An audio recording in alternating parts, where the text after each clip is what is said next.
Live. Hi, everybody. Welcome to the second edition of Free the People's Liberty Pub. 2 weeks later, we're still here in quarantine and shutdown. Kibbe and I are still married, touch and go on occasion, but so far we're holding in. Hope everybody else is doing well. Also, welcome to the second edition of. Do we need to turn that down? Yeah. So 1 second. Anyway, I don't know how to.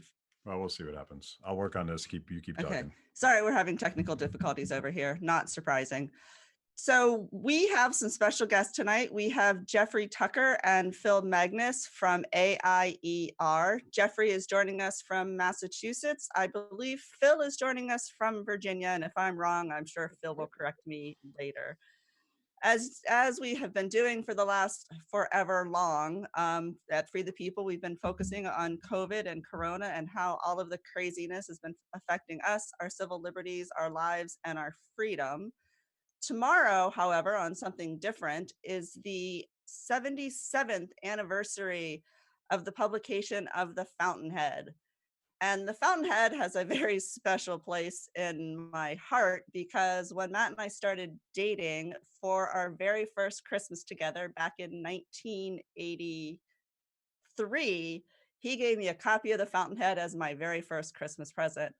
I think it was a test. Apparently, I passed it. I guess that was a good thing. Well, I failed it because you thought it would be jewelry. So. Well, yeah, but you learned. Yeah. So we have a great video coming out tomorrow, and we're going to not really talk so much about the video content. You get to see that tomorrow, but Matt Battaglia has done some amazing artwork for it, and he is going to show us some of that, talk about that a little bit, and then we're going to go to Kara, who will give us the rules and regulations and no regulations. No regulations. Just the way that we're going to cooperate tonight. In a very spontaneous order way, we'll make sure that this all comes together. So Matt, how's your art coming for tomorrow? It's going okay. It's moving along. I think that weren't we? You guys didn't point out what you were drinking, so I'll start that off. I'm drinking a December 2019 Miller Lite here in a Free the People koozie, which you can get on the store. So buy Hopefully, those; they're great for helping drink beer. Did you keep it in the sun so that it would get nice and skunky? No, my PBRs I kept in the backyard, and they're unskunkable. So we're going with that. But so anyway, so I've been doing some artwork from Fountainhead for the video that Trey is editing. So I'm just doing like a couple sort of scenes. Basically, Kibbe made up some rules that he learned from reading the book. And so they're all based around scenes that happen in the book. And so you'll be able to get a look at these and also some of the fun stuff that Trey did with the video as well tomorrow.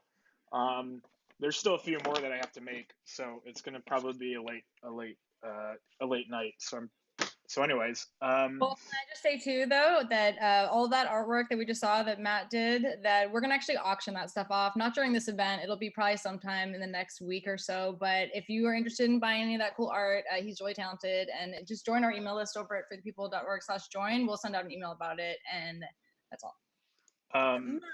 That's not entirely true, though, because I think that Matt Kibbe might be superseding the auction and claiming them all for himself. So stay tuned. That said, there's a market clearing price. There's a market clearing price. And Matt, didn't you draw those or paint those on cardboard? It's kind of a different medium for you, right? Oh yeah. So they're all on actually the backs of the not Miller Lite cake. I'm trying to conserve resources since we're in quarantine, and who knows how much Bristol board I'm going to be able to find. So I just use the back of like some empty pads, the backs of them. So I thought that was kind of fun. I had them lying around and I wanted to do something with them, and it sort of worked out. I think it created a cool look. So it's yeah, and it's fun. I mean, I've never read the book, but I read the Cliff Notes, so I was familiar with it. And I maybe watched a few scenes from the movie on YouTube. And yeah, I mean, I know that Zack Snyder apparently is making a new movie version of it, or has expressed interest, which I think would be cool. Um, I imagine that a Zack Snyder version of the Fountainhead would have considerably less words in it and have a lot of like action and slow motion, which I'd be into. We'll wait for that. So why don't we go to Kara and talk about the suggestions for participation? Hey guys, welcome to our Liberty Pub happy hour. We're so glad you could join us. We're here with our friends at AIER, and so you'll see them and talk to them as well. So some of you are joining us with Zoom, and some of you are watching our happy hour live on our YouTube and Facebook pages. So just a few quick housekeeping items. If you're joining us on Zoom, you'll notice that everyone's muted right now. We're going to do that for most of the call to keep the chaos at a minimum. But if you want to ask a question to anyone here and be unmuted, you just need to raise your hand like virtually in the participants area of Zoom down at the bottom, whether you're on a computer or a phone. It'll be on the bottom menu. Click participants and then just raise your hand, tap that along the bottom. So once we see your hand raised, we can unmute you and announce your name, and you'll be able to ask your question aloud. If you're watching the live stream on YouTube or Facebook, we'll be taking questions from there as well. So just type your question into the chat box right below the video, and we'll announce your name and read your question for you. So we're also going to be raffling off some Free the People merchandise during this happy hour. So you could win free stuff. It doesn't matter if you're on Zoom or YouTube or Facebook. When we announce the raffle, we'll share a link where you can go and enter your name and your info for a chance to win. So we'll be doing it a couple of different times, and each time will be a different item. So stay tuned for that. And that is it for now from me. Cool. Well, let me kick this off, and I probably want to go to Phil first, but I just had. Oh, wait, I got to interrupt you. Oh. Because you haven't told people what we're drinking. Oh, okay. So we're drinking, unlike some other people that I won't name or shame, we're drinking a lovely 2015 single vineyard Cabernet from Cliff Leedy Vineyards. It is thick and unctuous and fabulous, and it's something that you should drink in quarantine, because I have a philosophy that you drink the good shit now because there may not be a later. Sounds kind of depressing, but that's what I think. Is that okay? That's okay. And somebody is drinking wine out of a box, and we're not going to name who. So I want to talk a little bit about this. Both the reason I wanted the guys from AIER on is that Free the People and AIER and a couple other groups, I could probably count them on one hand, spoke up early and often about the potential devastation caused by overreacting with economic shutdowns and breaking down supply chains and disrupting the way that the world feeds itself and all of the things that we've been talking about. But it strikes me that when we talk about these things, we're sort of pushed into a box where either you care about human life on one hand, or you care about money and the economy on the other hand. And all of us, I think, reject that dichotomy that you have to choose between grandma's life and making sure that we're all fed going into this winter. And I want to talk about that.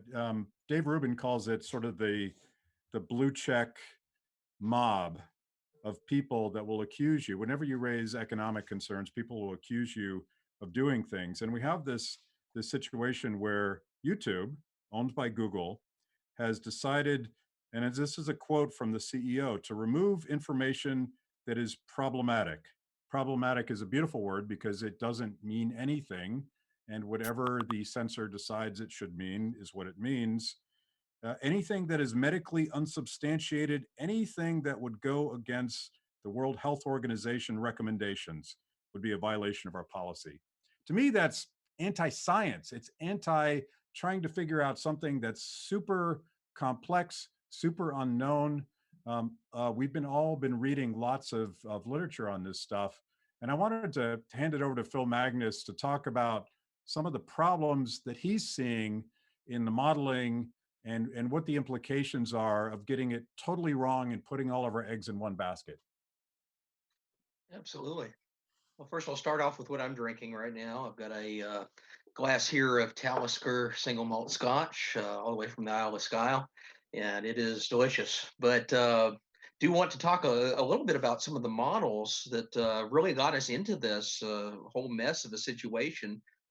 And if we go back to around, it was the weekend right before about March 15th, March 16th, you notice that's the point when both the United States and the British government flipped in favor of a very heavy-handed lockdown policy. And we find out there's actually several reasons behind that. They were taking heavy guidance from a series of experts at Imperial College London that published this almost fantastical alarmist model projecting millions of deaths in the United States and 500,000 deaths in the UK, which is a much smaller country population-wise, but that would be a major hit in either of these economies. And it was all rushed through on this one single model that was put to print and stated to be the guideline of what steps we had to enact in order to avert this crisis. And they acted very quickly. Donald Trump has cited this model dozens of times in his daily press briefings. Anthony Fauci cited it. Boris Johnson actually held a press conference with the lead author of the model, Neil Ferguson. There's now at least a plausible theory that Neil Ferguson may have been the carrier that brought COVID into Downing Street and gave Boris Johnson and half the cabinet that particular disease. So that's one of his many instances of recent where he was not necessarily following his own social distancing advice. But nonetheless, we got this model that was put out before us that was supposed to be the gospel of how world policies were organized. What I've been doing is, along with several others at AIER and others around the world, is starting to scrutinize the model. And you find out that it pays almost no attention whatsoever to economic considerations, and specifically the economic considerations of how people modify their behavior in response to COVID, in response to knowledge of the lockdown coming itself. So one of the big findings is if you start looking at other data points before the week that we went into lockdown. So Google has a mobility tracker that they have for the app on their phones. Open Table, the restaurant reservation website, has released a bunch of data on table reservations. We're seeing it in the travel industry, and then also survey data about how often people are washing their hands. And all of these sources show that about 1 to 2 weeks before the lockdown was put into place, people started social distancing on their own. They changed their behavior. What does this tell me? One of the key assumptions underlying Neil Ferguson's model that two major governments in the world based their decisions on was already violated the moment it was published, the moment it hit paper. So you have both Trump and Johnson making these massive decisions with worldwide implications based on a model that's already been invalidated. On top of that, we start scrutinizing it, and I'll post the link in the chat box here for anyone that wants to read it. The National Bureau of Economic Research put out a paper about a week ago that summarized the problems with empirical models, including the Ferguson model as its main focus. I'm going to take a little credit here. This was stuff that AIER was saying a month prior to NBER. We published several pieces suggesting that this was probably an issue with this model, but two major criticisms have come out of it. One, they didn't account for any behavioral changes. They just hard code assumptions of how people will react to these different policies into the model and let that run with the numbers. The second thing that came out of it is they didn't run any robustness checks to consider how the projected effects of their policy interventions would play out. So, for example, if they assume that social distancing is enacted, you can find lines in the model where they're going to say something like, we are assuming 80% of people in such and such demographic are going to comply with this. If we close schools, we're assuming that interactions between children and adults will vary by 50%. Things like that are just hard coded into the model.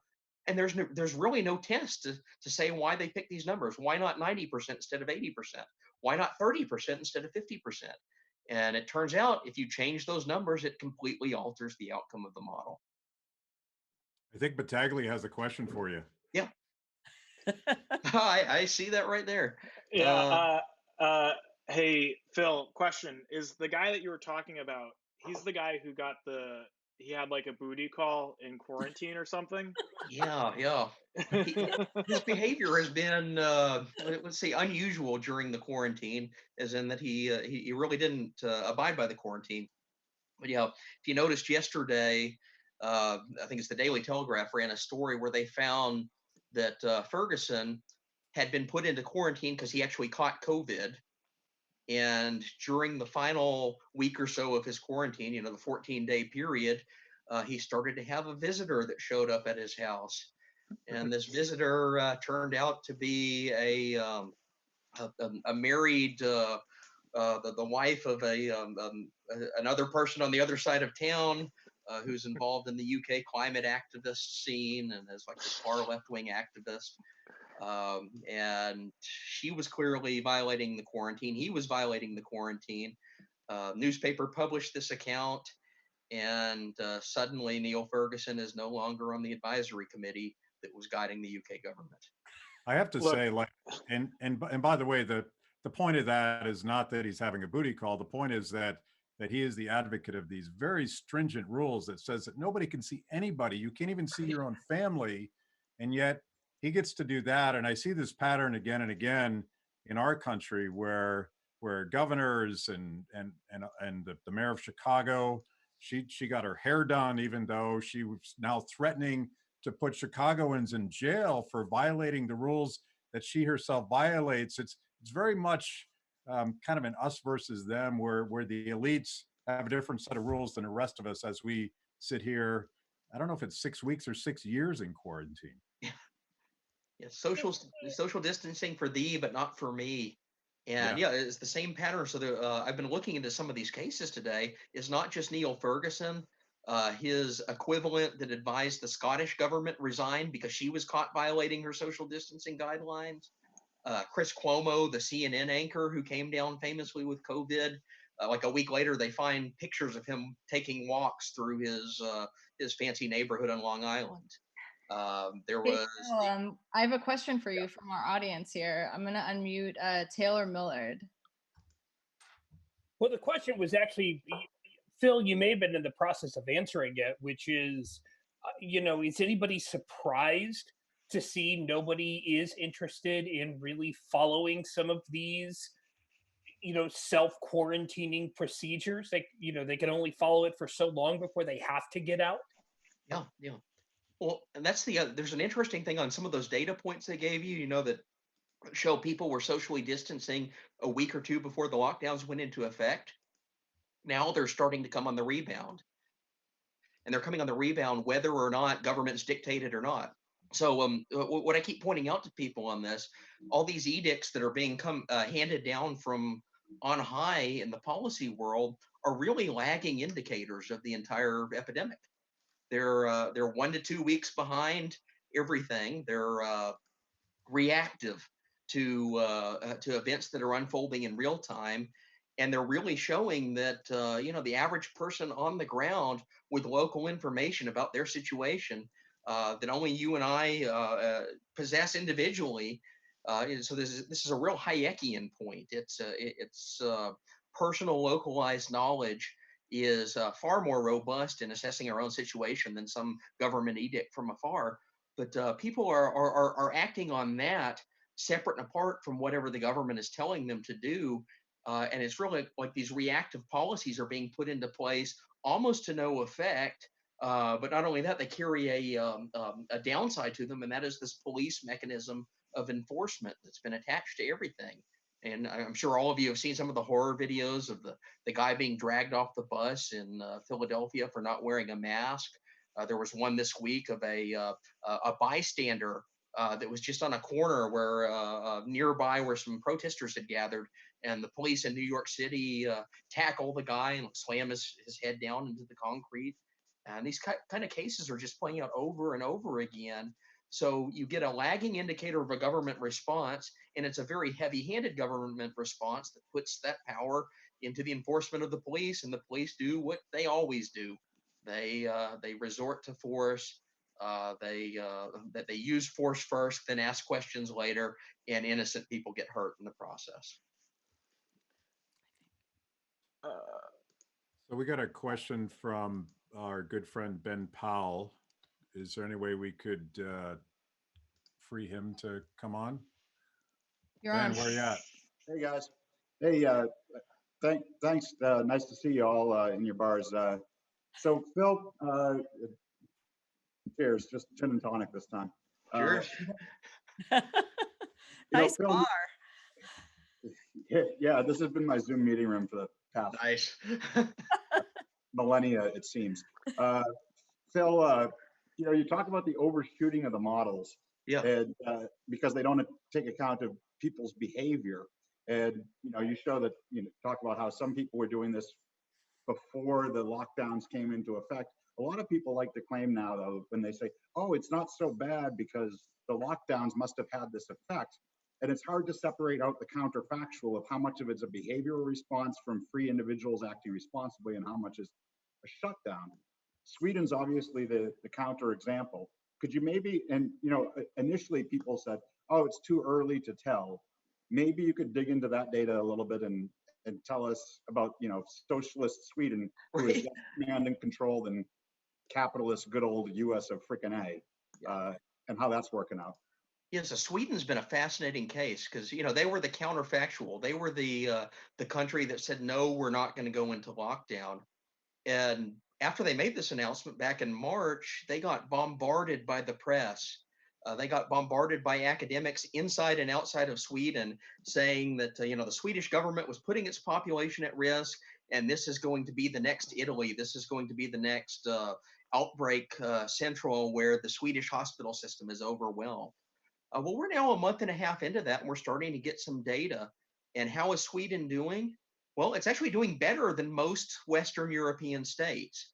Now the media has kind of shifted its line, so they compare Sweden to Denmark and Norway, which are much less populous countries. They're its neighbors in Scandinavia, but you basically have a sample size of n=3. What happens if you expand to all of Western Europe?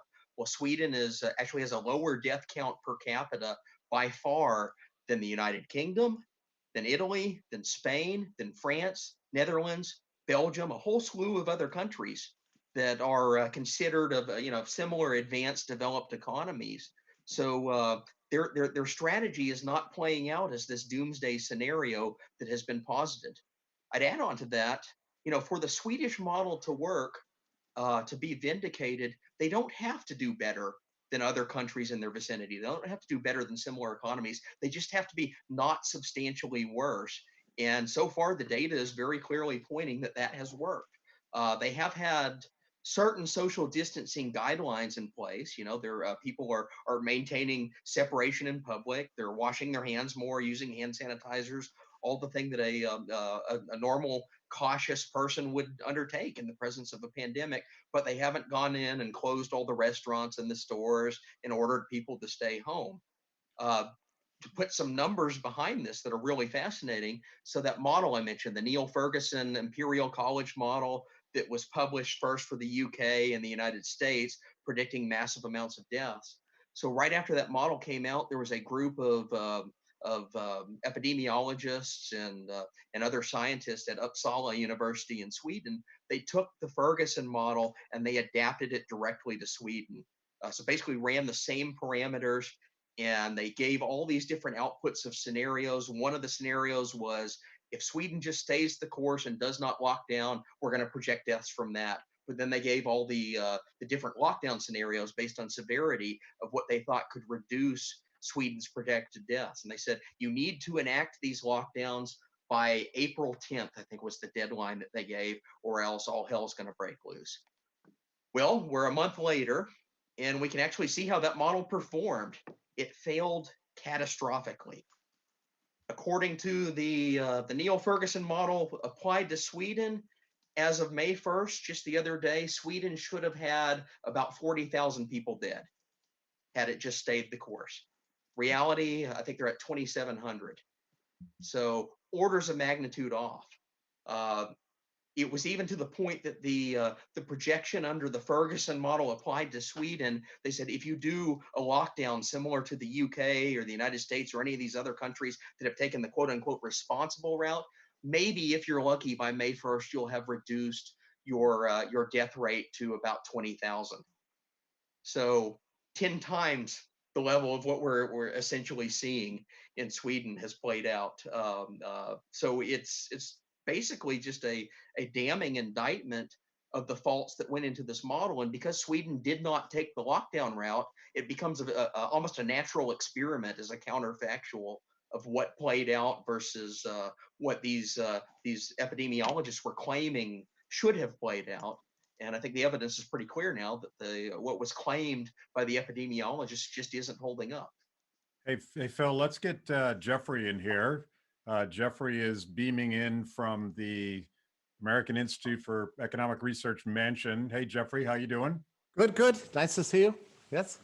So we see that the model is flawed, and perhaps the most draconian estimates of what's going to happen were wildly exaggerated. But we do take this thing seriously. But the other thing we take seriously that you've written about extensively is the potential and not potential, real economic damage being caused by these lockdowns. Give us your perspective. Well, so yes, of course. I mean, the economic damage is overwhelming for millions of people. It's not just the vast numbers of unemployed, but then the unemployment benefits that are coming out that are paying people more to stay home than to go to work, which is actually slightly shocking. And the Federal Reserve's monetary policy, which the inflation is outrageous. We've never tried these techniques before through monetary central planning to try to stimulate something that's unstimulatable. You can't stimulate an economy that's shut down. It makes absolutely no sense. I mean, this is my friend Gene Epstein doesn't want to describe what we're in as a depression. He wants to call it a suppression, which sounds right to me. In fact, just a few nights ago, I was hanging out with the guys here, and we watched a movie from 1933. That's very interesting, Matt. When you think about the New Deal, the whole purpose of the New Deal was to get people back to work, to stimulate the economy, to support business, to get people jobs and that sort of thing. It was very interesting to watch this movie made in 1933 because the contrast with now, I mean, the policy is to make people unemployed, to destroy their businesses, to prevent them from opening. It's like we have. I'm not a fan of the New Deal, but at least the New Deal was in favor of commerce and growth and prosperity. We have like the opposite going on here, where everybody's attacking commerce and praising unemployment and praising staying home and when they describe everything as essentially unessential, so we can smash it. I mean, so if we're experiencing a massive the Great Suppression, as Gene Epstein calls it, it's entirely a result of government policy, not the virus as such. And Matt, the thing is, I got really curious recently about past pandemics because everybody acts as if this is the first time in history this has ever happened since the Black Death. In fact, we went through a pandemic in 1968 that killed 100,000 Americans, and one in 1957 that killed 116,000 people. And there were no lockdowns, any substantial ones. Mark Skousen tells me the LDS conference in 1957 was canceled for fear that some of the vulnerable populations would contract the virus and die. So that was actually canceled. So it's very interesting because I think there was an element of sophistication in dealing with the presence of a virus, but also what I would consider an even higher level of sophistication of respecting people's human rights and freedom of association and the Constitution and our tradition of limited government and freedom as a default position to deal with even a crisis. And that is not, it's the strangest thing for you, I'm sure, and for me and for all of us who believe in freedom and that sort of thing, to see that the answer of keeping the rule of law and maintaining people's basic human rights was not even considered. It was just thrown out. Something about March 15th or March 16th. When I saw it coming in March 12th, I was in New York City. I could feel it coming.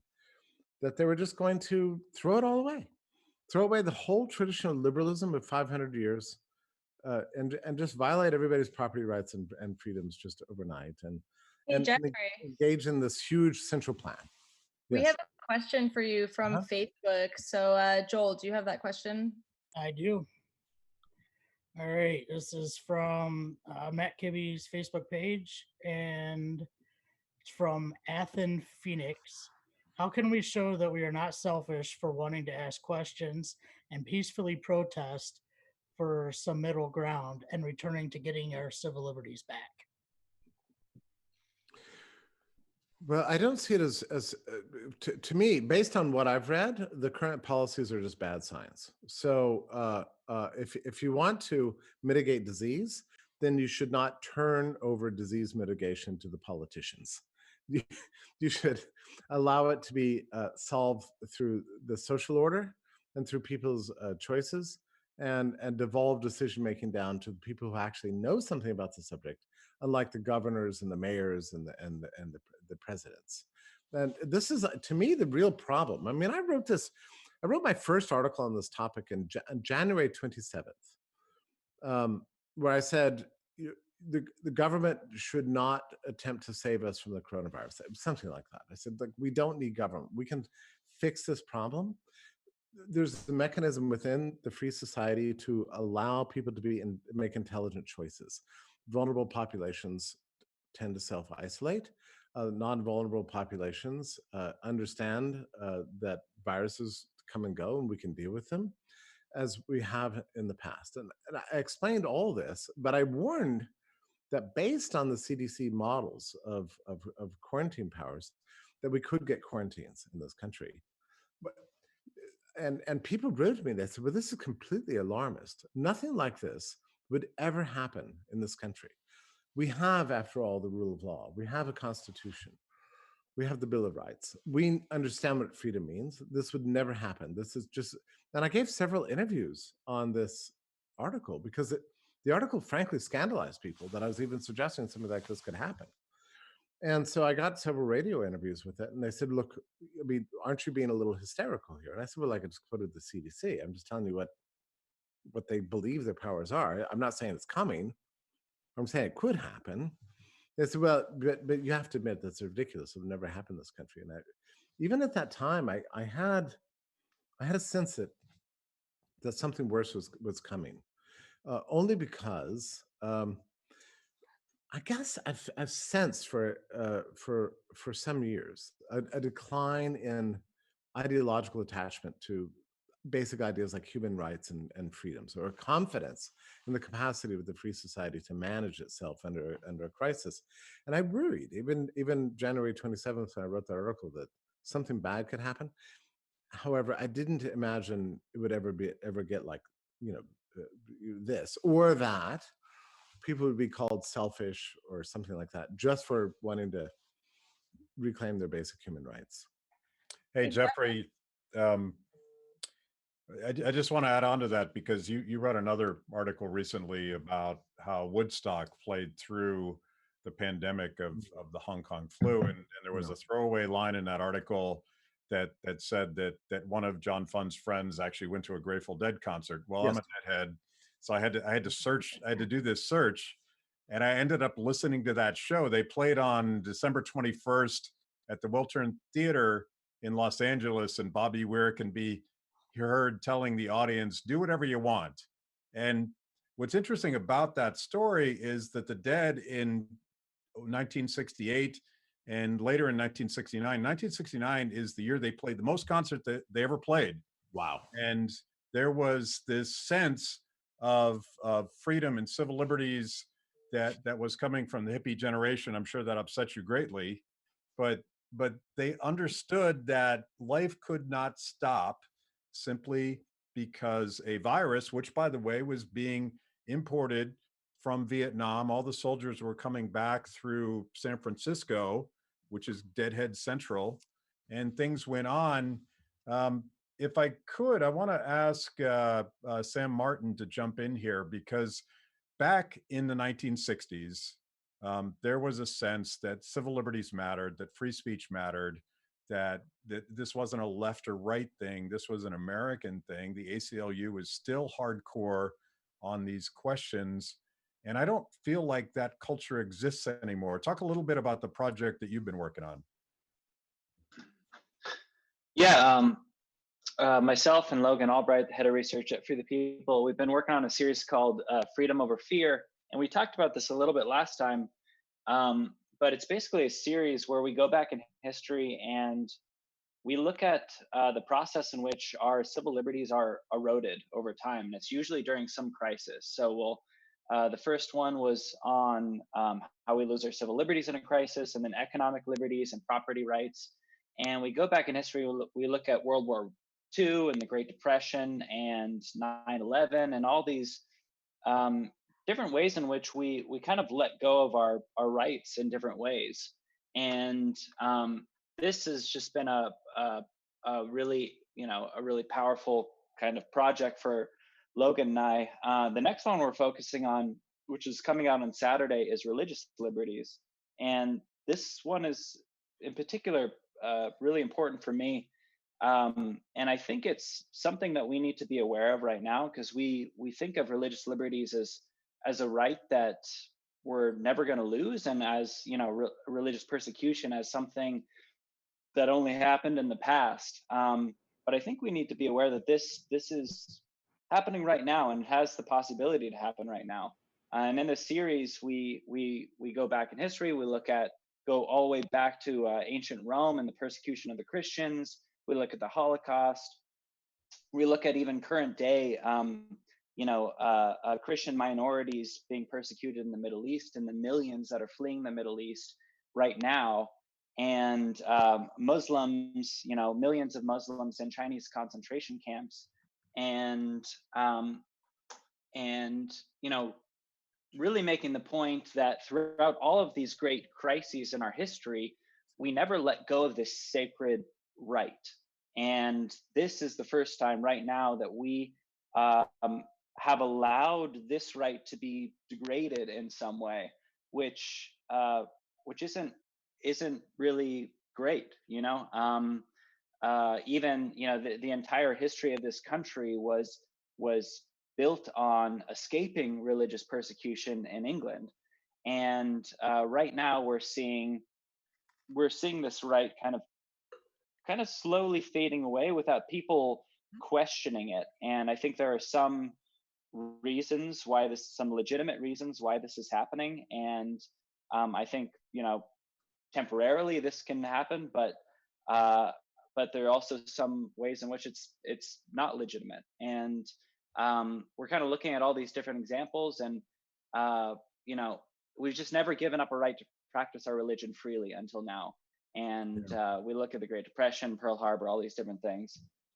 So this has been an important project for me, and I also want to bring in Logan Albright as well, because he's been working on this. He's really kind of the research and writing brains behind all this. So Logan, do you have anything else to add on that?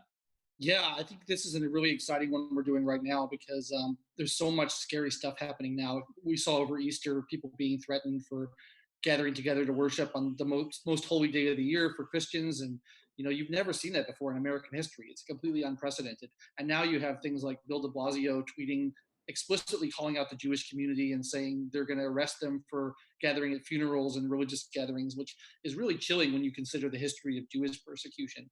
So this one's important. I like the other ones in the series we're doing as well. We have a couple of others that are coming out in the future. We want to do one on privacy and the way that tech companies are starting to use technology to sort of track people and invade your privacy to make sure that they're following the social distancing guidelines and all the mandates that are coming down.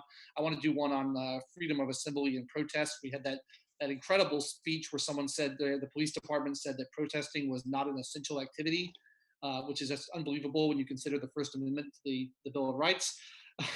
So yeah, I think it's an exciting series, and it's important for people to remember that a lot of this stuff has never happened before in U.S. history, and we have to be very vigilant and guard against the desire of state officials to crack down on these freedoms that we hold so dear. Hey Logan, that sounds awesome. And so I'm just gonna pipe in real quick. You guys, if whoever wants to see the videos in this series, the Freedom or Fear series, they're at freethepeople.org. Just right, at the top of our page there. The religious freedom one drops this Saturday, so stay tuned for that. Right now we're gonna do a raffle. It's raffle time at last. Everyone who wants to win some merch. So I'm gonna call up Megan here because she's in charge of our shop and she is like decked out in our swag right now, and she's gonna announce the raffle.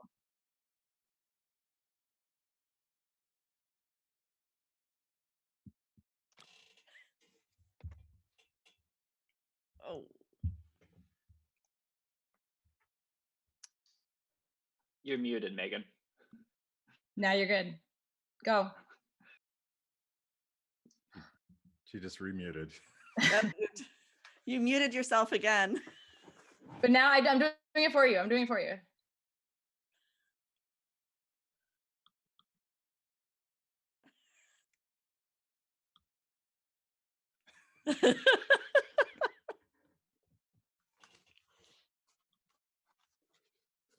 See, this is what censorship is like, man. Yeah, muted everybody.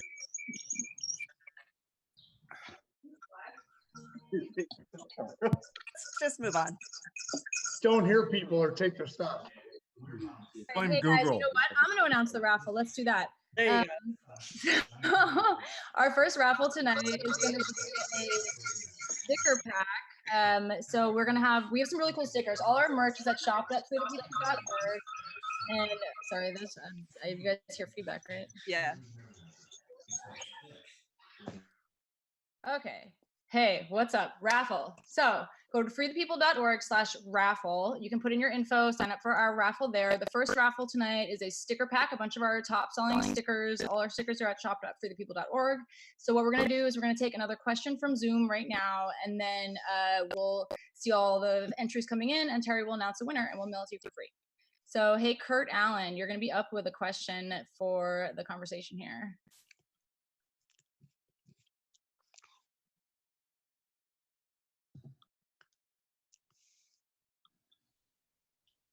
Can you hear me? Yep. All right, you got me.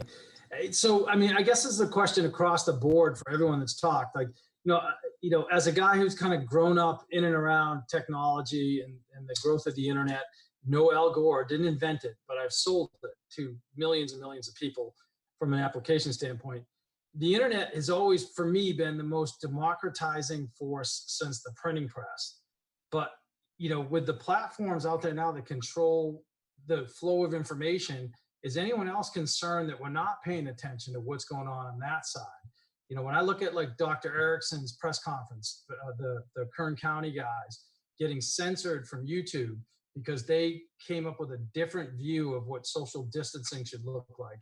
And they talked about the science around, the herd effect and, things other, in talking about quarantining healthy people for the first time in the history of man. Like, should we be paying more attention to what platforms like Google and YouTube are doing?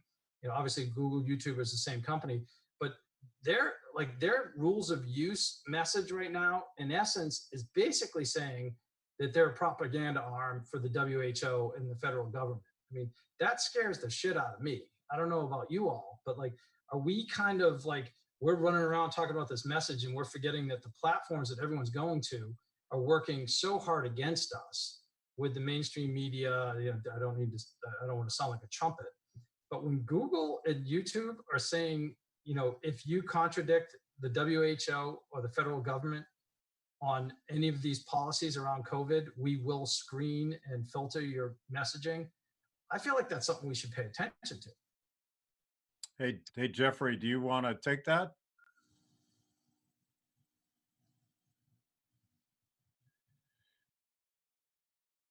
So let me, I'll start, and Jeffrey, interrupt me when you hear this. But yeah, I think it's a real problem, and I think that this collusion. I see the same thing in the medical research science community. The government spends so much money on science anymore. It seems to crowd out alternative views. It seems to become what was supposed to be a open scientific process, and now it's it's one paradigm only, and it's the only paradigm that the government accepts. I think that's dangerous. I think it's anti-science. And I think the same problem exists with YouTube and Google. If they're going to decide that there's only one legitimate point of view, and they're embracing the World Health Organization as the only legitimate source for medical information, this is an institution that is fundamentally politically compromised. They're in the tank with the communist Chinese government. And politics, I think somebody said this, I think it was Jeffrey, politics is no way to solve a really complex medical problem. It's no way to solve any complex problem. And I'm very worried about it. And I'm very worried about the fact that someone in Silicon Valley is deciding what we can say and not say. And I think we should call it out. So can you hear me now, Matt? Yes. Okay. So one thing about the WHO is that a week after Zuckerberg said he would exclude all views on YouTube that contradict the WHO, an official, I forget his name, Michael Ridges, I forget his name exactly. You probably Phil, the scientist, can correct me on that name, but said that Sweden had it right, and that Sweden is the model that we should look to in the future. So here you have the World Health Organization actually saying Sweden, of all countries, the most laissez-faire, probably outside of South Korea, had exactly the right approach. So in that case, if they're going to comply with their own policies, they should exclude everybody from YouTube who doesn't like the Swedish model. So, which just illustrates the point that science is an ongoing process, that there's an element of discovery, a little bit of uncertainty, there's a lot of gray areas, and we need to let people speak and not have Mark Zuckerberg decide, what the one central truth for the world is. It's disgusting. But hey, you know what we're discovering throughout this? Like, I wrote an article about the blowback against the lockdowns, right? And my number one point is the blowbacks are going to be against the mainstream media. I mean, like for my part, I learned very quickly in the course of this pandemic to turn it off and not trust it anymore. And I think a lot of people are figuring this out. I mean, they figured out that they've been lied to for 6 weeks, which is basically what they've all been doing. CNN, it's the 24-hour news cycle. They have to have constant hysteria to whip you up into a frenzy. So I think we're getting smarter now, and there's going to be blowback against the mainstream media as a result of this. And we realize we have to depend on alternative sources. So I think this is really a big turning point in that respect. Hey, Jeffrey, we were talking about this earlier today. Talk a little bit about the potential upside of the mainstream media getting it so doggedly wrong. Oh yeah. No, I think this thing is, look, I'm an optimist by nature, but actually in this case, I think it's actually completely factual. I think in 6 months, we're going to see the libertarianization of the world. Like we've seen so many institutions completely discredited. The mainstream media. I mean, I've been heretofore wedded to the New York Times. I love the New York Times, and yet I saw them be a call for a medieval style response to this, and the drumbeat began in early March, and I wrote about this in my article. You can read about it. I documented it. In fact, I'm personally responsible for getting them to correct a lot of factual errors on their own pages. They never admitted it, but they did change it. I have screenshots to prove it. But no, I think the media is going down, and I also believe that in the future, the politicians that have called for lockdown are all going to lose election. I think we're going to see the biggest political revolution of our lifetimes. I hope it'll be peaceful. But I think all these guys are going down, and guys like Kemp and Georgia are going to be the new heroes of the world. I think it's going to destroy a whole generation of politicians, and I think it's going to happen like really fast, like starting in November. Now, I'm not sure if I don't think this is Republican Democrat. I think it's across the board. If you favored lockdowns and if you've been cruel to people in the name of disease mitigation, you're going to get voted out of office. There's been a blowback against environmentalism in my own local stores here. I mean, like 2 months ago, it was mandatory you bring your own bags, and they had banned plastic. Now they're banning your own bags, and they're making plastic mandatory. So, with all the emphasis on washing hands, you go to your faucet and turn on the water, and the water doesn't come out because the environmentalists are so restricted the flow. We have a new emphasis on cleanliness, and we're concerned about the fact that our toilets don't work, our showers don't work, and everything. So I think the environmentalists are going to suffer as a result of this. The regulatory state that prevented the distribution of tests, which incredibly, I'm talking to you on whatever it is, May 6th or something like that. You still can't get tests. There is still very little testing for average people. Even doctors and even nurses can't get tests in this country, even though we have a very high number, at least on record.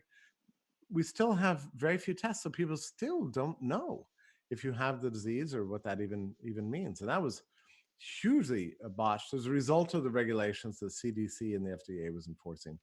The educational establishment, homeschooling always existed under a cloud, and then overnight it became like basically mandatory. Like, how did that happen? I don't know what happens to compulsory public schooling after this. And so my article goes to about like 11 points like this. I think we're headed towards basically a re-embrace of de facto libertarianism after this. I don't think any of the controllers and lockdowners and any of these media celebrants of shutting down the economy are going to survive after this. It's as far as I can tell, from my read of the situation, is that we've got a very bright future, and I don't think we have any reason to despair right now. Okay. All right, we are going to announce the winner. I'm just going to scroll through the entries, put my finger down somewhere, and it is Dale Bottoms from Las Vegas. At least you can win something in Vegas these days, Dale. Cool. So congratulations. We'll mail you some stickers. We're going to take another question from our audience here on Zoom. And so I've got Virginia Bordeaux. You've been waiting for a while. You are going to be unmuted now.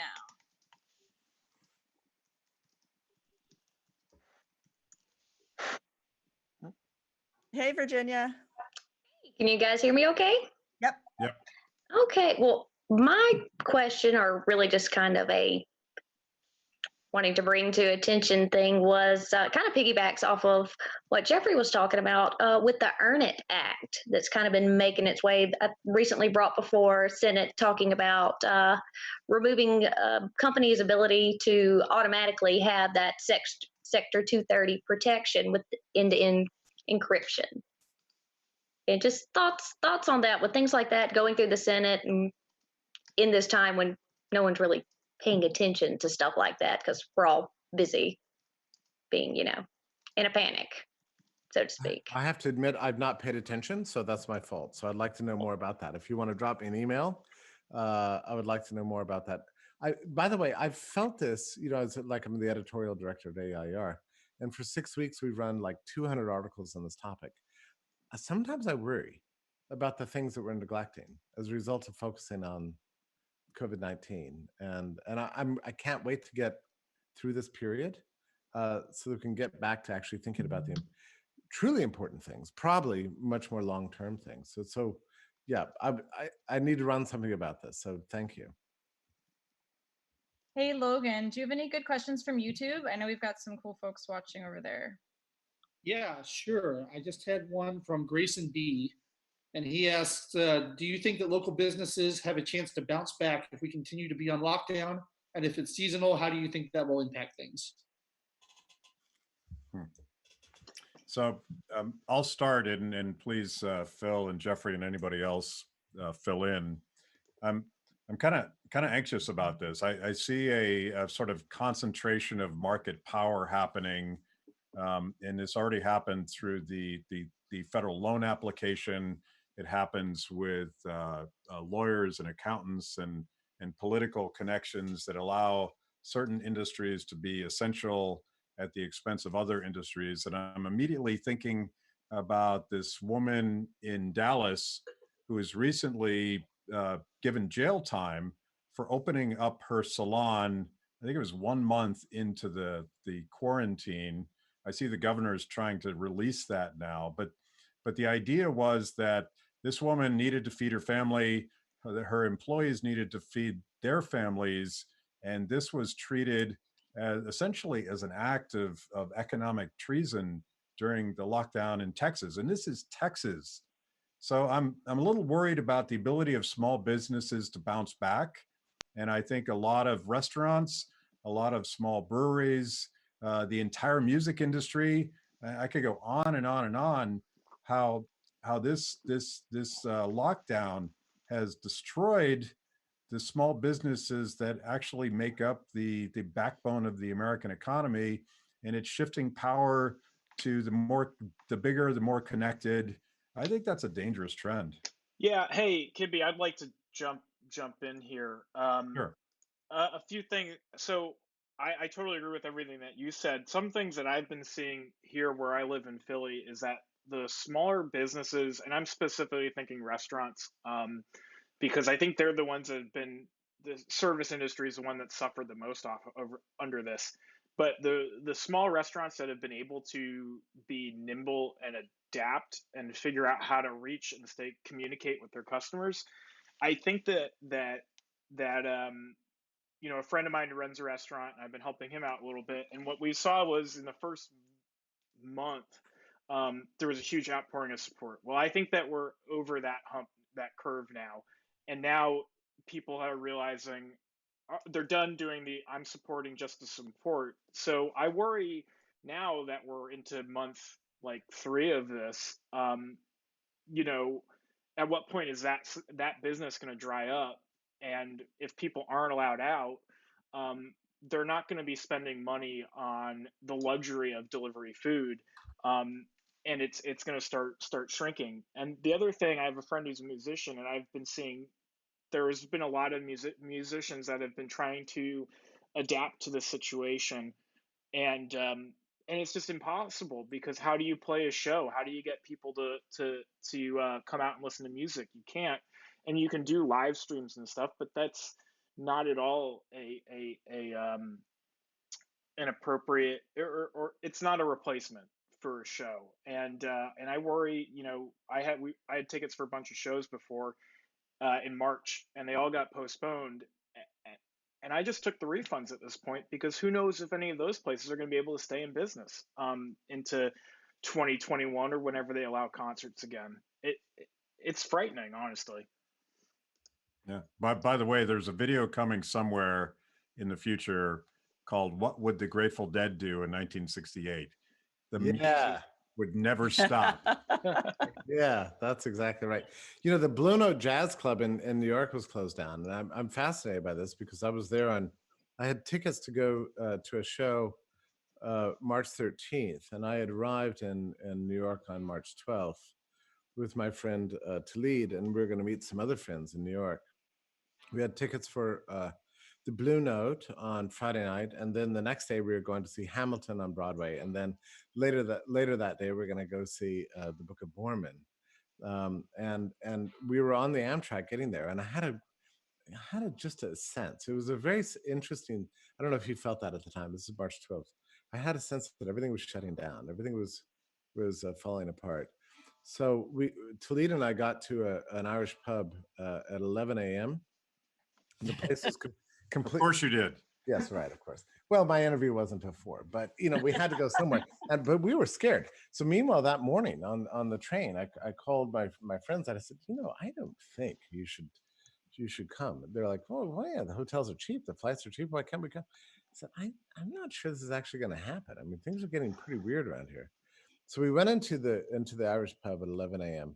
The place is packed, and people are drinking like I'd never seen before. I mean, like I'd never seen anything like it. And I asked the waitress, I said, the server, I said, have you ever seen, you work here all the time, have you ever seen people drinking this much at this time of the day?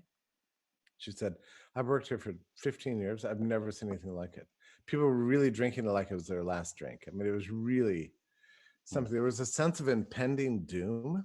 So I ran to my interview at 4, and then I immediately ripped out the headset after it was over. I said, Talid, let's go. And we made our way to Penn Station and changed our tickets to, we were planning to leave even earlier that day. We had changed our tickets to leave at 6:30. Instead, we caught the 4:45. And I was concerned that the train was going to stop and we were all going to be swept off the train and quarantined. That was the feeling at the time. it turns out, that the lockdown didn't come to a few days later. But the Blue Note, I'm not sure if it actually happened that night or not. But within a week, they had canceled everything. This is the first time the Blue Note. How long has the Blue Note been around? Since the Progressive era, or something like that, right? Since the Great Days, and they had to cancel everything.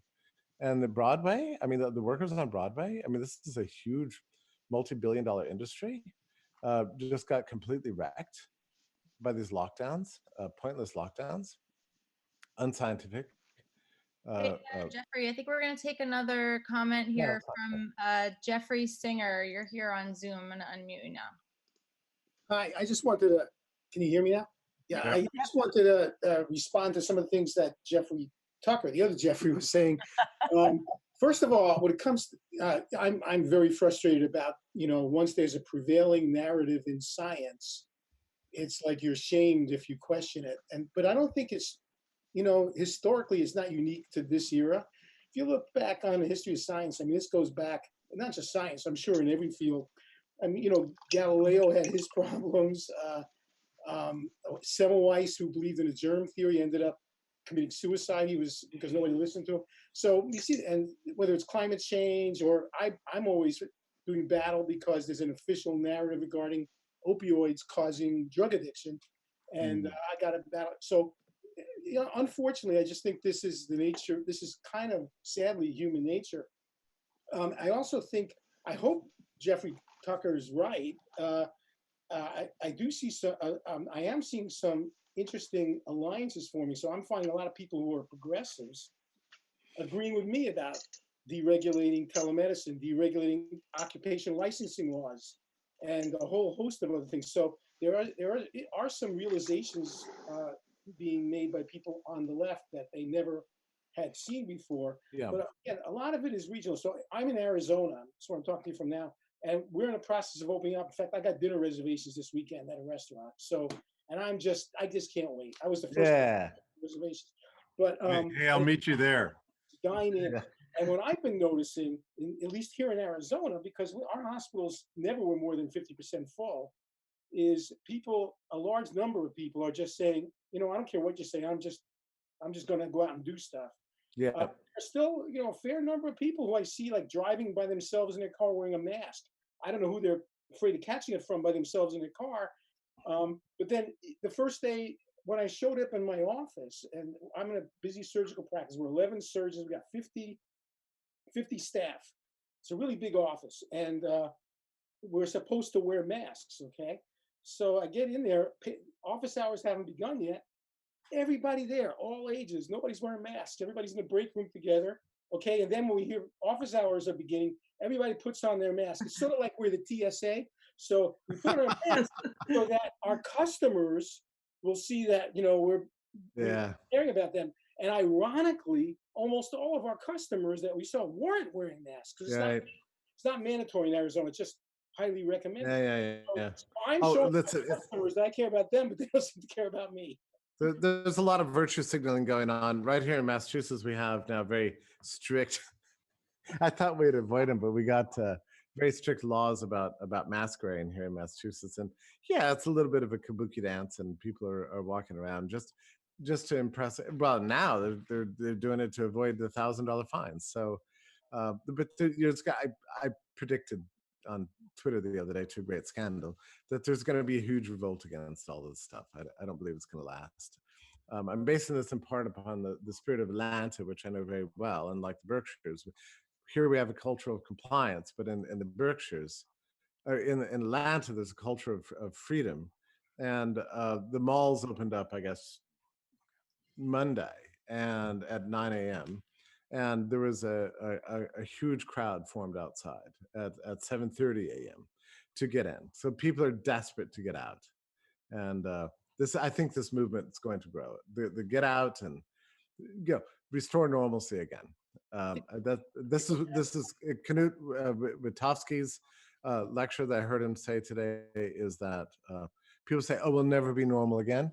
It's just not true. We have to go back to what we call normalcy, with deregulation and with rethinking all the ways in which we've been prevented in the past from interacting with each other. Like I do see in our future a new passion for liberty and freedom of association, freedom of speech, and freedom of enterprise. There was one more point that I forgot to make, that again, about your discussion about a libertarian moment. There are an awful lot of really, active, reputable libertarians that I'm encountering on social media all the time, who suddenly have this new authoritarian streak, and it's really dismaying me.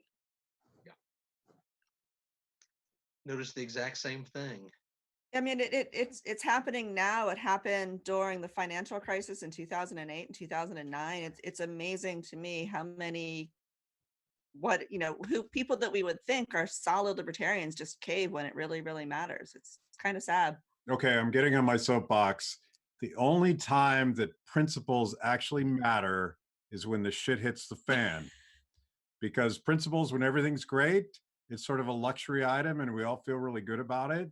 That's right. The question of whether or not liberty matters is more essential now because we are facing threats and we are making huge mistakes, and it's just very frustrating to me that people don't have the courage of understanding that liberty is a better solution to work through complex problems. So I'm off my soapbox now.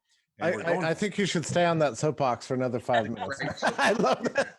So I don't have to say anything bitter and cynical. So I'll leave it to you. All right, we're gonna go to a raffle, I think, right, right, Megan? Kara? Can you hear me this time? Yay! Oh my God. Okay, guys, it's time for our second raffle. People obviously has a bunch of cool stuff, and some of those are koozies. So we're going to be raffling off 2 koozies. So you can win it now. All you have to do is head over to freethepeople.org/raffle, and that's RAFFLE, and enter your info. So we're going to take a couple more questions if they are out there, and then Terry is going to announce the winner. All right, I think we have, and I'm a little bit frightened by this, we have a question from Daniel Green, and I don't know where he's going to go, but we're going to open up the floor to him. Daniel. That was such an introduction. Kara, can you unmute Daniel? Can we get him on screen? Sorry, our Zoom is a little whack right now. We're trying to unmute him here, guys. No, you got to do it there. That's.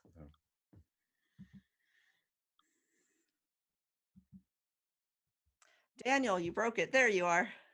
Hey.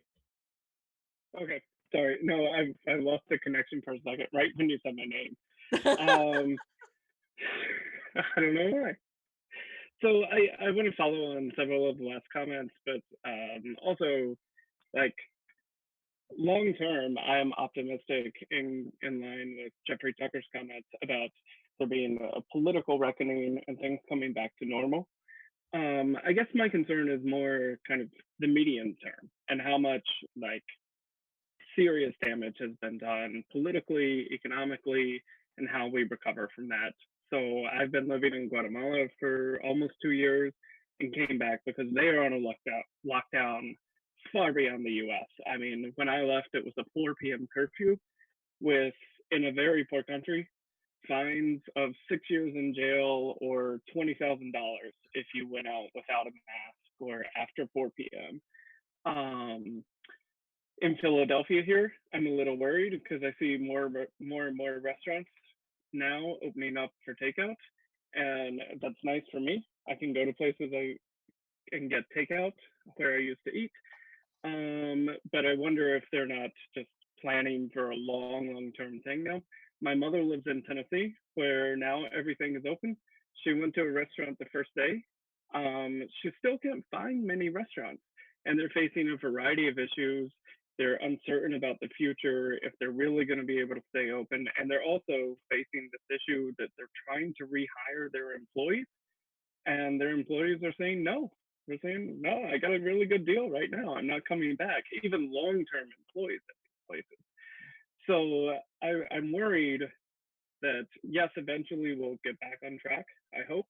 But is this a 6-month issue, a 2-year, or a 5-year, or even longer issue where we've sort of disabled the economy and the sense of freedom that people have and long for. I'm sort of with you on that, because I feel like a lot of the government solutions, and you referenced one in particular that's pretty worrisome to me. The last, what was it, 2.2 trillion? Can you imagine that Congress passed a $2.2 trillion bill without the House even having a recorded vote? But one of those provisions was one that sort of dramatically extended unemployment benefits. So the combination of state and federal compensation for unemployed workers is about $55,000. So restaurants that want to reopen, businesses, particularly small businesses that want to reopen, you can't compete with that. It is absolutely insane. And my only plea, and I'll open it up to other people to comment on this, is I really wish that the government would stop helping, because everything they do breaks. Right. I can jump in a little bit on this. The data are bad. 30 million already unemployed. As Matt was just pointing out, and I put an article up about this, the stimulus bill does seem to incentivize people to take advantage of the unemployment system for much longer than it will endure. One other thing I'd point out, the level and nature of the lockdown, I don't think we realize this as much as we should, is in many ways unprecedented. If you compare it to past epidemics, pandemics, and how they dealt with this type of a situation, I don't think we've had anything that's quite as far reaching as in every small business is closed, as in you have massive society-wide shelter-in-place orders that last for months and months on end. So I was looking at the Spanish flu of 1918 the other day, which is often used as kind of an example of a model of policies. And they actually used a very different dividing line to decide whether something should stay open or keep closed. They also did it on an ad hoc basis down at the city level or the county level instead of these nationwide or statewide edicts. But the big question, the big dividing line that most of those policies were based on was whether the business had high levels of what they called congestion. Congestion being people coming to a concert venue or a movie theater, some cases dance halls, things like that were often closed down. But at the same time, small businesses, small restaurants, stores, office buildings remained open for most of that time. Today, we have a dividing line that's between essential and non-essential. And rather than being like a quantifiable metric that ostensibly congestion could be, essential versus non-essential, this is a political line that they've divided it on. And I think that the danger that persists on that is what several of you have pointed out. This does tend to advantage larger, wide-scale corporations and disadvantage the smaller businesses that are operating on a much narrower margin. What does this mean in the medium term? Well, I think we're going to see a natural experiment actually play out state by state. And even though people are, they do seem to be staying away from restaurants, so there's not like a mad rush to get into the restaurants in the states that have reopened. I would even go so far as to predict the states that are reopening are going to lessen the damage, lessen the long-term blow economically, because that just puts the decision in people's own hands. That's their own choice. Even if your state comes out of a lockdown, there's no law saying you have to leave your home. So if we believe in our theories of localized knowledge, if we believe that people have the best judgment that they can exercise on whether it's prudent for them to go out of their homes, I say, why not open it all up and let people decide on their own instead of having this one-size-fits-all top-down edict, which is very much historically unprecedented, even by pandemic policy standards. Phil, can I ask you a question about 1918? I'm slightly curious about this. I'm very anxious to dig in. Probably like all of you, you want to read all the literature on pandemics of the past, but I've not really read about 1918.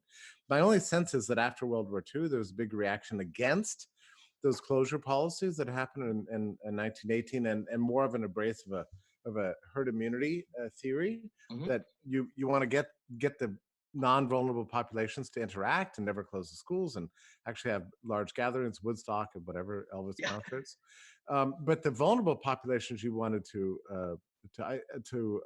isolate voluntarily, just by education and persuasion and that sort of thing. So there was no coercion in 57 and 68, partially in response to the various coercive measures of 1918. But can you tell me something? In 1918, I know that San Francisco shut down some things that you mentioned, and so did Chicago. But my understanding is that New York didn't shut down anything. Is that right? So I've been trying to look into this. They're getting conflicting accounts for New York, and I'd have to dig in deeper on that. The one where there seems to be quite a bit of literature and clear data is Minneapolis and St. Paul, Minnesota, because they're right next to each other, and they actually adopted slightly different strategies and different things, and it's very ambiguous on what worked and what didn't work.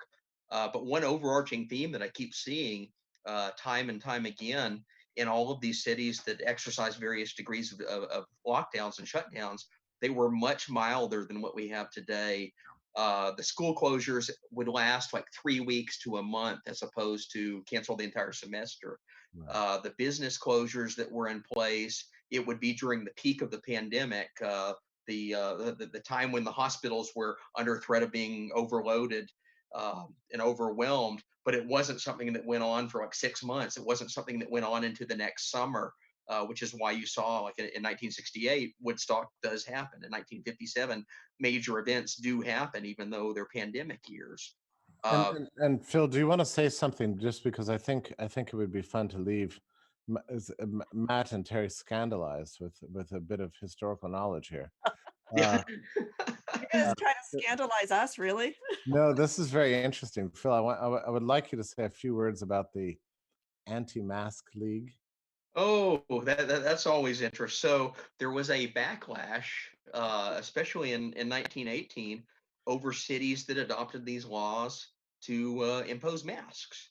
And this is a big divide in the medical community. Again, they're operating at an earlier point in history where we didn't know was very much about viruses back then. But the big divide in the medical community is the types of masks they were passing out were made of gauze and various types of cotton, and it was unclear if viruses could pass through them or not. So there's a big debate and actually some political mobilization against cities that that impose mandatory mask wearing in public, with many scientists coming out, and it turns out to be actually vindicated historically that these types of masks, the gauze masks, were pretty ineffectual at stopping viruses. Now, what do we see in terms of a mask policy today? I think there are very obviously some cases, some certain scenarios where wearing a mask is consistent with the best medical knowledge that we have. So, for example, if you're going into a hospital, if you're doing surgery, if you're in a nursing home, areas of high risk of transmission, the mask can serve both purposes of stopping transmission from the person wearing the mask to other people, and then also limiting inhalation of something on an indoor area. But what they saw historically in 1918, they were discovering you have these wide sweeping edicts about masks, say like walking through the park in San Francisco.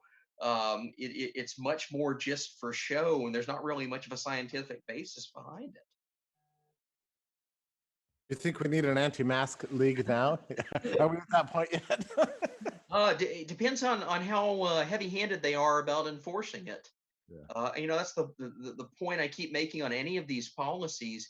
If you want to give someone medical advice and a medical recommendation to follow that doesn't have the coercive power of the state behind it, I'm all for it. You're giving people the choice to make that decision based on their own conditions and what they think is safe and suitable to them and their neighbors and their loved ones. If you start attaching $1,000 fines and threat of arrest to whether it's wearing a mask or opening your hair salon or being in the wrong place in public at the wrong time, and you give that power over to the police are going to enforce it the exact same way that they enforce anything and everything else that they're given and empowered to, and that is through coercive means. That is through handcuffing people and worse. And we also know just from under normal circumstances, who are the biggest victims of excessive police force? Where does the police brutality always occur? It's not in the rich neighborhoods. It's not out in the Hamptons. It's not out on Long Island. It's in Queens and in the Bronx. It's in the neighborhoods that are poorer, and neighborhoods that have larger minority populations. The principle here being that these are often groups that have less ability and less means to defend themselves against this type of thing in court. So you start putting these broad police powers attached to medical behavior in public, you're just inviting some of these scenarios that we're seeing of brutality to follow, of discriminatory enforcement to follow, of very disproportionately exercised abuses of this power that often harm the least well-off in society. So, hey, I think we have a couple more questions. Do you want to first announce the winner of our raffle? And then I'm going to call on another Zoom comment here. Yep, I will do that. Let me scroll through and end up on Matt Genovese. Hopefully I didn't screw up pronouncing that name too much. So Matt, congratulations. You are the second winner of the evening. That's totally rigged. He's one of our best writers. It wasn't rigged. No, it was great. It's a coincidence though. Yeah. All right. I'm gonna call first on Taylor here. I'm gonna unmute you and then we'll have another one to follow. I'm seeing that. There we go. All right. Being here in North Texas, I can actually provide a little bit more context regarding the Dallas Salon and the response by Governor Greg Abbott. Abbott's comment today was he disagrees with the excessive action by the Dallas judge and said, as I have made clear through prior pronouncements, jailing Texans for noncompliance with executive orders should always be the last available option. Compliance with executive orders during this pandemic is important to assure public safety. However, surely there are less restrictive means to achieving that goal than jailing a Texas mother. Part of the issue, though, on here is that I think the salon issue may be a creation of Abbott's own stay-at-home order. Shouldn't he and Attorney General Ken Paxton, as well as Dallas County Judge Clay Jenkins, and when I say county judge, he's not the one who made the order, or who said that the person should go to jail, but he is the politician who issued an original stay-at-home order. Shouldn't they be held responsible for these warnings, or will people forgive them because, hey, we're in the middle of a pandemic, so everyone's got to stay home? Yeah, I think that's a really good point. And I wrote a different piece about Greg Abbott, the governor of Texas. This is Texas, by the way, and we're all celebrating the fact that Texas is supposedly more free than other states. But the results of this woman getting jail time for opening her salon originated with a governor's order to lock everything down and deciding what was essential and what was not essential. He did the same thing with cancer patients. Texas is one of the states that decided that cancer treatment was not an essential treatment during this crisis. I think, to Jeffrey's point, politicians, Republican, Democrat, if you shut everything down, at some point, I think people are going to wake up and say, what are you doing? You're punishing people based on political pull instead of saying, you know what, everybody's essential, and let's figure out a safe and responsible way that everyone can do this. We got another question from Tanya Shepard. We're going to go to you guys next. Kara, it's to you to switch it over. No, Zoom is not our friend today.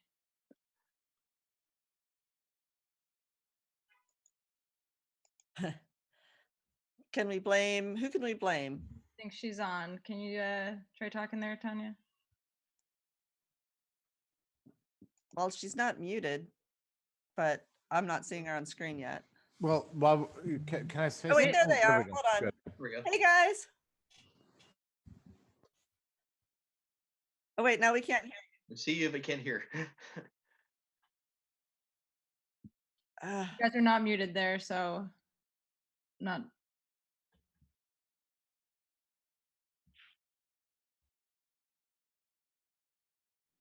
No. No. Okay, so Virginia Bordeaux just said, blame the murder hornets. No. Yeah, we're gonna have to switch to someone else. Sorry guys, I don't know. You're unmuted. We're just not having a microphone there.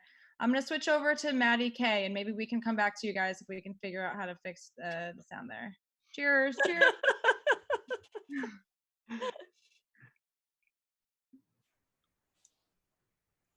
Hi. I'm drinking a PBR tonight, being real classy. Really loves you for that.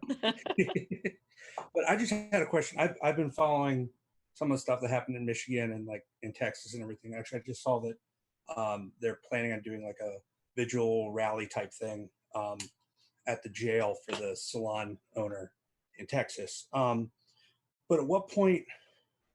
I mean, it seems kind of small right now, but there are people that are showing up that are kind of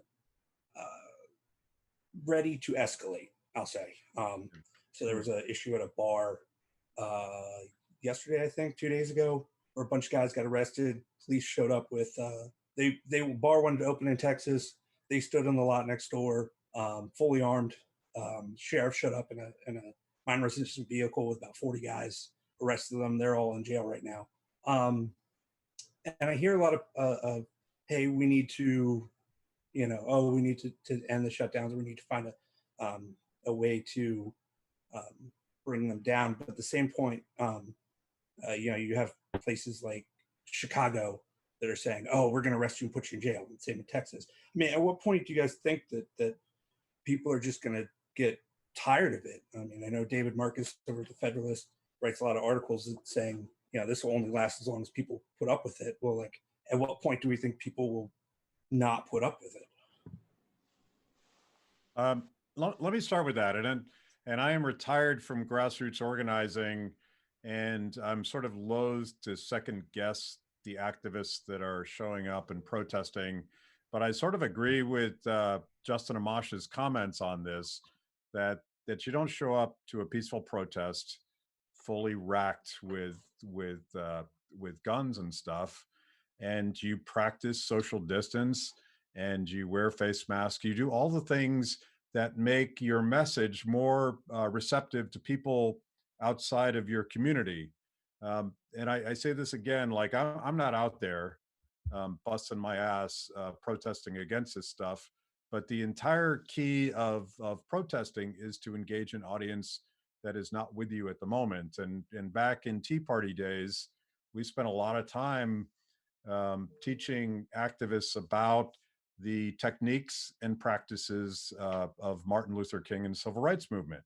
It was nonviolent, and it was specifically designed to reach new audiences.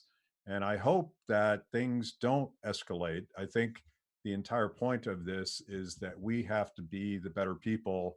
We have to be the ones that seem reasonable. We have to be the ones that are wearing the white hats throughout all of this. And if anybody is involved in these protests, please take these lessons. I'd be happy to talk to you about them, because the entire point is to turn public opinion in our direction. The Boston Tea Partiers during the British oppression did this. I think the Tea Party movement did a great job of being peaceful and nonviolent. That has to be the path forward. And maybe the best way to do peaceful protests is go to a restaurant, have a beer, practice social distancing, be responsible, go home. That's what freedom's all about. Well, I think that's a great way to almost end the evening. We are going to cut back to Megan. Hopefully her computer is going to cooperate right now. She's going to talk about some more stuff that we have available in the store. Hey, Megan. So obviously you guys know we've got some sweet merchandise on our site, and for joining us tonight, we do have a free shipping promo code. So just go to our shop at freethepeople.org and enter Liberty Pub when you check out. Also, just going to highlight a couple of things. Obviously, we've got Matt's books. We have coffee mugs. We've got these awesome pouches that you can put stuff in. We've got koozies, pins, stickers, all sorts of stuff. And make sure, we love seeing our stuff in action. So tag us, DM us on Instagram at Free the People, and we might end up sharing your post with our followers. When you do send us a pic, we will direct message you a 15% off coupon code.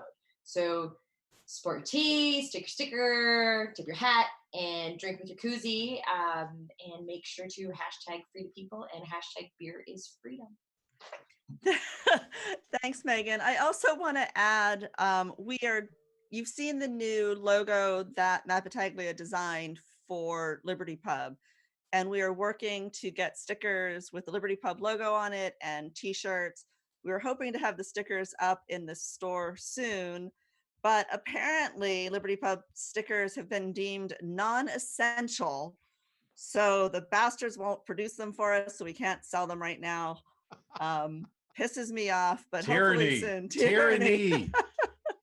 All right, we are going to turn this over to Jeffrey and Phil for a quick last word, and then we will thank you all for coming. So Jeffrey, Phil. Yeah, look, let me just say a last word. I want to thank Free the People, most importantly, for maintaining the high ground. You know, I think Matt's last comment was just so powerful and so true. If you don't want extremism, don't pursue extreme policies. And I'm afraid that what's happening here is that we're unleashing terrible things that could happen. So it's up to us as genuine moderates and peaceful, normal people who just want normal life and normal freedom to lead the way intellectually. And I'm very grateful to Matt and Terry for holding these hangouts. And by the way, they're working every single day. And I can tell you, because I do the same thing, it's extremely exhausting. Sometimes it's demoralizing. Sometimes you don't know why you're there. I'll tell you why you're there, because you have moral courage, you have principles, and you believe in this country, and you believe in freedom, and you believe in the future, and you believe that you can make a difference. And I must tell you, Matt and Terry, that you are making a difference. So thank you. God love you. Thank you, Jeffrey. Yeah, echo everything that. Keep up the fight. Keep scrutinizing the data. Call these politicians to account. Don't be afraid to voice yourself in responsible ways in favor of alleviating this condition that we're under. I think the data is increasingly coming out on our side of what several of us predicted, and I think that the direction of policy will be put under scrutiny the more that becomes obvious. But again, I know it's a hard time for everyone. It's a hard time for myself. It's a hard time for practically all of us of getting through this unusual series of events. But you know, there is a light at the end of the tunnel, and I think we can make that happen. Thanks, everybody. We're going to do this again in 2 weeks. So May 20th, put that on your calendar. And before we close out, let's all raise our glasses to freedom. Cheers. Freedom. We'll get through this one of these days. Cheers. Cheers. Green shot. Salute. All right. It's a wrap. Thanks, everybody.